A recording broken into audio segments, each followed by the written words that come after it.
Ever wonder what the future of work will look like? In the Hope at Work podcast, you will be exposed to new workplace norms, modern technologies, and unconventional ideas, all from a positive point of view. You'll never look at work the same way again. Welcome to the Hope at Work podcast. With me today is Ollie Henderson. So good to connect with you, Ollie. Good to see you, Marcus.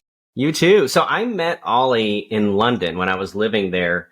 And we actually, I don't know if you remember, Ollie, we met at Dishoom, one of my favorite restaurants in London. And at the time, you had just come out with a new book. I think it was titled Work-Life Flywheel. I just loved our conversation and want to continue it. Maybe for our audience, you could give us a quick review of your background. Absolutely, yeah. So I spent 10 years from 2009 to 2019 running a digital agency. So I founded that company when I was pretty young and spent that decade learning about business, learning what it meant to build a business, build a company, build teams. And I left that company just before COVID. And that's when I started writing. And I was really writing from the perspective of someone who was trying to work out what to do next with their life. And I embraced the beginner's mind and started exploring what it meant to redesign my work life, the interaction between my work and my personal life as somebody with 3 young kids. And that snowballed, really. It was just before COVID. I started a newsletter called Future Work Life. And obviously we were all collectively rethinking our work lives, and some of the stuff I was writing seemed to resonate with people. It led to a podcast that led to the publishing deal, which resulted in my book Work-Life Flywheel, as you said. And now I spend a lot of my time consulting with businesses, advising companies on everything from my previous background around marketing, but also how that intersects with this new world of work that is emerging and that we're constantly having to reimagine. And that's also led to me starting a new business, a technology product business, which is tackling some of the problems which I've spotted along the way and which I feel really compelled to address with some of those really early adopters of the technology that I'm working with now. Yeah, and you know what? I want to talk about one of those problems today. Again, we could talk about so many different topics, Ollie. I love the topic of work-life balance versus harmonization and your perspective on that, but we don't have time to talk about that today. We're going to focus on one thing, and that is the question of how do we measure the work that people are actually doing in organizations. And just to give the audience a little bit of context. So individuals frequently struggle to showcase their achievements, which obviously makes it difficult to highlight the value and the impact that they're having on an organization. Managers also frequently fail to recognize and reward their people, which doesn't help. And then the larger organization right now really focused on productivity when you think about talent scarcity. So how in the world, Ollie, are you going to address all of that? For starters, I think it pays to begin with a very narrow focus. So I'm tackling that right now with a few teams, and I'll give you a couple of the use cases shortly around how they're thinking about addressing that challenge. But let's just zoom right out to that productivity phrase, actually, because this is an interesting one. I had Nick Bloom on my podcast, and Nick is probably the world's foremost expert on remote work and its impact on organizations. He runs an organization called the Remote Work Institute, I believe, and he's done extensive research into what it means to build a team which aren't physically located together. And the headlines of that are remote work can have roughly a 10% impact, negative impact on productivity. Hybrid work, pretty much flat, doesn't really have an impact on productivity compared to if people are congregating in the office permanently together. The question I put to Nick, though, was how do you measure productivity? Because as you suggested, it isn't that clear-cut. Productivity is an economic phrase which probably gets mangled by the time we apply it to individual teams. And what I've found through my work is that productivity is often a phrase bandied around, but which means something only to those who are wielding it, as in those many bosses who are asking people to return to office because, in their words, it will improve productivity. I'll just cut through that and I'll tell you that what people really mean with that, it's code for I don't know who's doing what and how to measure it, as you suggested. So look, in simple terms, how do you measure it? Ultimately, performance management has struggled with this question. And for me, performance management has very much been a top-down exercise for many years. And only really works when you put control into the hands of the individual. So I'm coming at this from the opposite angle. I'm saying, look, less tracking, less surveillance, more power to the people, more power to the individual to put themselves in control of how they showcase their work. And actually, if you do that, if you give control to the individual, if you give autonomy to the individual to showcase what they're doing, you can start giving more visibility to the manager. And that's what we're talking about here. I'm trying to shift really the conversation from productivity to visibility. How do you make great work visible? It starts with the individual communicating, showcasing their highlights. So, Ollie, I assume there is a significant technology component to this. You'd be shocked if I wasn't using AI in some way to build a product, right? We have to talk about AI every couple minutes, right? That's a contractual obligation being in this industry. Yeah. Absolutely. There's a reason that goals have been proven to be effective at helping people succeed in their career, because having somewhere at which to aim, having a true north is definitely a good thing. Having metrics by which to measure your progress is also a good thing. When we try to boil everything down to a number, it can often lose the nuance which exists in most people's work lives, in most people's jobs. Think about it like this. I think there's many great tools out there to manage projects. Thinking the likes of Monday.com, Asana, if you're more technical, using tools like Jira. I'm sure Info will have tools which can help people manage large organizations. But what they're pretty good at is helping you track the progress of a project and track progress of tasks. What we haven't been very good at is translating that to the impact of the individual. I've been speaking to hundreds of people over the past few months alone, trying to understand how they build this snapshot, build this picture, build a story, tell the story of what they're doing. And often there's huge amounts of gaps. There's this white space below the project management aspect where you can really measure progress and actually where they can demonstrate what's happening with the rest of their time. So I'll give you an example, Marcus. So I said to someone working in a team who is using Asana, great product, and they've got really good visibility on how projects are performing. And I said, how much of your time do you think is reflected in that project management tool? And they said, quite a lot, actually, probably about 30%. I said, 30%? What's happening with the rest of the 70% of the time? I'm doing research. I'm helping other members of the team. I'm doing training. I'm helping other people train. I'm teaching others some of the skills I've got. And the question then is, where's that reflected? Well, I might have a catch up with my manager once a month and tell them about some of this stuff. Mm-hmm. So what's happening here is that we've got this challenge, and the ultimate manifestation of it is the annual performance review. When you say to your team, hey, Marcus, give me a review of the last 12 months. Where have you had progress against your goals? And you're like, 12 months? I can barely remember the last 12 days. And you work your way back, and that happens on a quarterly basis, a monthly basis. Even at the end of the week, you get Friday at 3:00. Many teams around the world will send their Friday update. Here are my achievements for the week. What do you think they can remember Monday morning? Of course they can't. They've had 30 meetings since then. A million things have happened. So what do? You scroll through your inbox, scroll through your calendar, scroll through Teams or Slack or whatever tool you're using, and cobble together a pretty poor reflection of all the hard work, the important moments that have been shaping your week. And there's a better way to do this. And this is where technology can actually help and AI can help, because actually capturing that information, reducing the friction it takes to build that story and then share those highlights. That's really where I'm focused. And from the user perspective, it shouldn't really matter what the technology is doing. But What's incredible about AI is that it's unlocked the possibility to capture this large amount of unstructured data and turn it into something which can really tell a story. So let me see if I've got you correct. So you're going to use technology to capture all of those efforts, those interactions that individuals have throughout the day, so that when it comes time to have either a weekly catch-up or an annual conversation, they have access to everything that they've been doing. And technology is going to aggregate that for them. Is that an accurate statement, Ollie?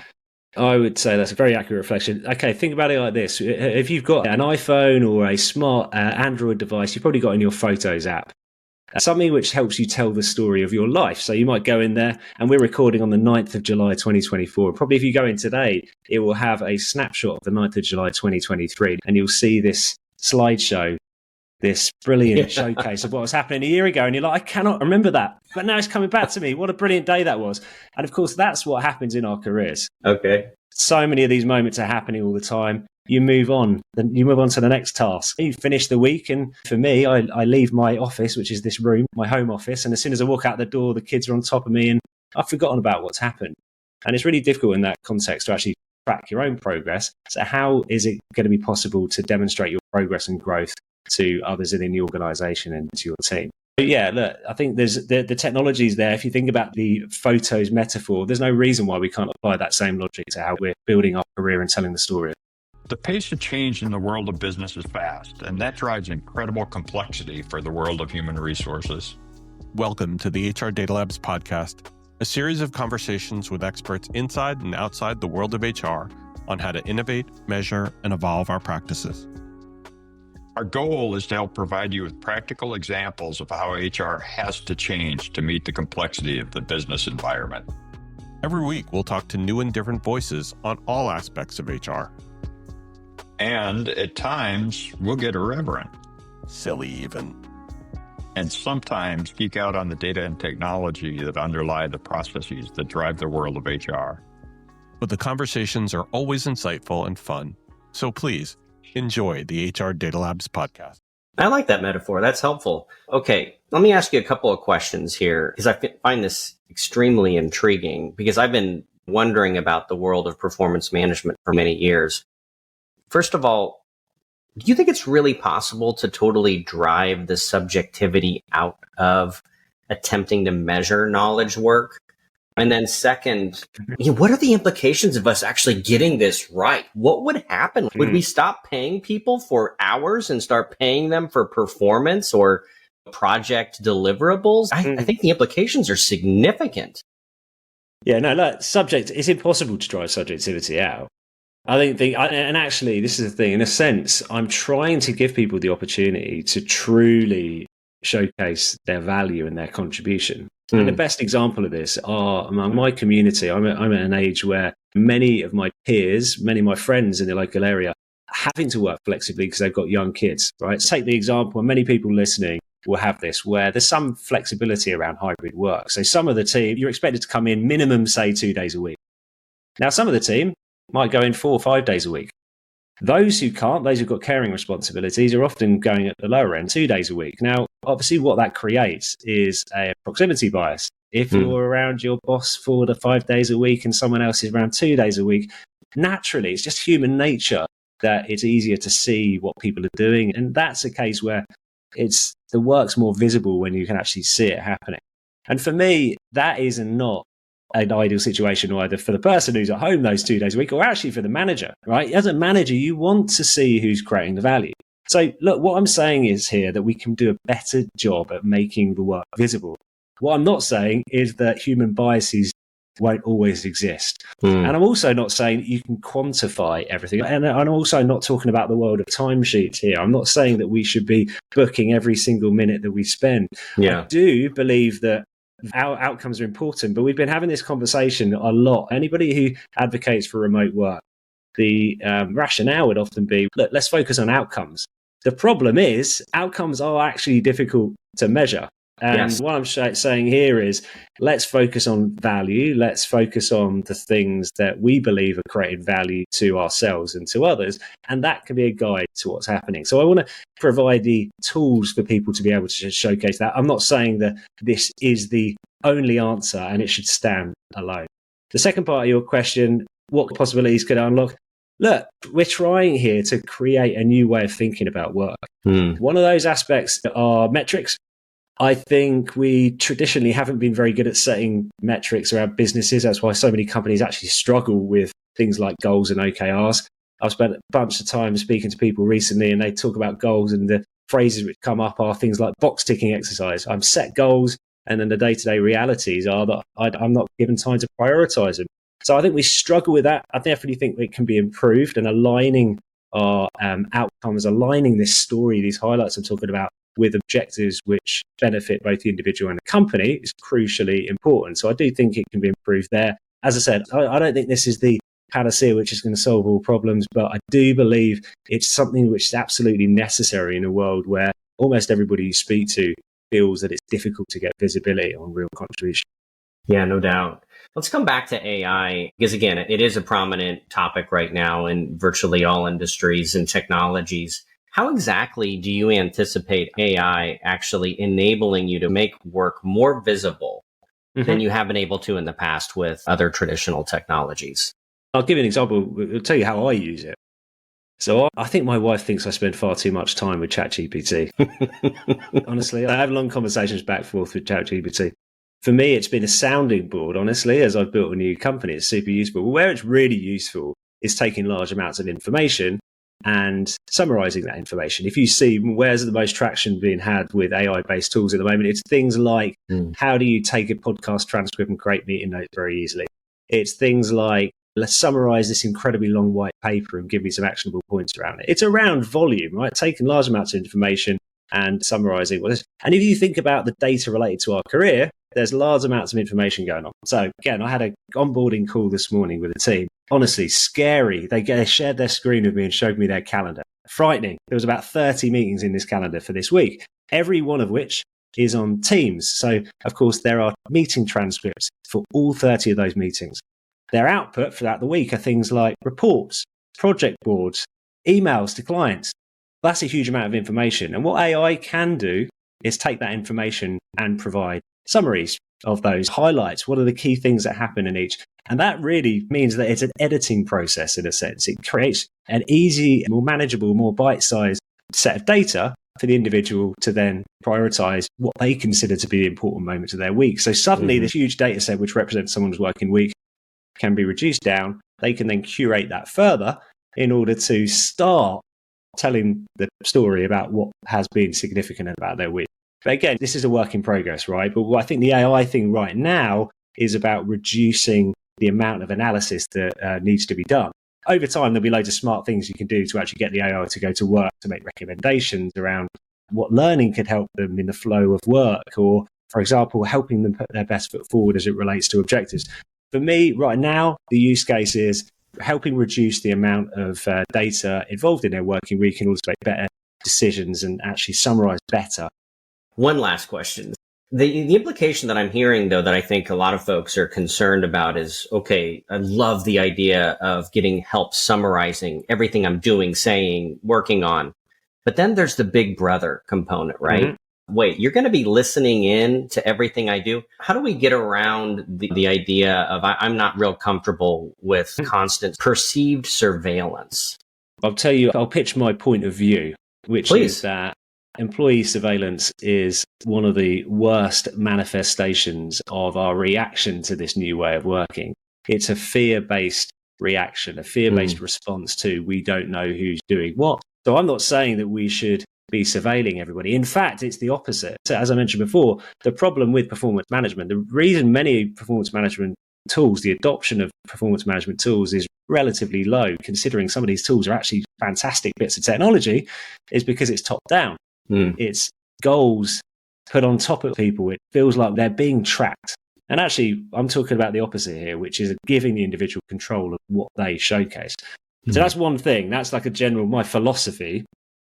Now, the question about AI is slightly different. The question about AI, so this isn't about surveillance by your employer. This is more around how comfortable are you that AI can see and hear the things that you're doing. At this point, I would suggest that you pick and choose what they can see and hear. So there's a tool out there, which I'll share a link with to you afterwards, which is doing a job of listening and seeing every single thing that you do. In fact, they've brought out a pendant which you wear around your neck, which can record real life conversations.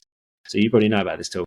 I personally would find that I can't imagine anything worse, honestly. Now, they do say that they've got clever technology which can determine whether someone's given their consent to the conversation being recorded and can separate voices like some of the transcription tools out there for meetings. Personally, I wouldn't want to take that risk. So I'm coming at it from a different perspective. I'm not necessarily saying every single thing that you do is tracked. I'm saying that you have the option to get AI to retrospectively summarize the information for you. But I do think that the reality is there'll probably be a point in a way that rewind.ai is the tool if you want to look it up. In the same way that they're suggesting that this is a positive way of helping you reduce the likelihood that you forget anything ever. I think there's some things that we say and do which probably like to forget, let's be honest, Marcus, this time. But I think the reality is we will become more accustomed to, that will become more normalized, as in there's many things that seem very strange. Rewind 25 years, hands up who didn't want to put their credit card information into a website. That's completely normal now. And actually, the security breaches which happen around this sort of stuff, it's not that we've completely solved it, but we feel more comfortable and we've just become accustomed to that being the way things happen. So I suspect that's what will happen with AI, as it will become more comfortable to it, which is not to say that we're ready right now. And I think everybody should approach it with a sense of caution, hence why I would say use AI in the way that you want to, put the individual in control. And again, when I'm thinking about building a portfolio of your work, this is something that the individual should control. And again, that's a kind of coming at from the principle, not necessarily of self-sovereign data, but certainly from the perspective of people being in control. For me, this is all about people taking control of their careers, and that applies to their data as well. Yeah, you know what? I think that's critical, Ollie. One of the things that really impacts employee satisfaction is agency, control. Yeah. And exactly. I love that point of view. I love your perspective. I wish we could talk all day, but we're going to have to wrap things up. Really appreciate you joining me today, Ollie. Pleasure. Let's do it again sometime. Sounds good.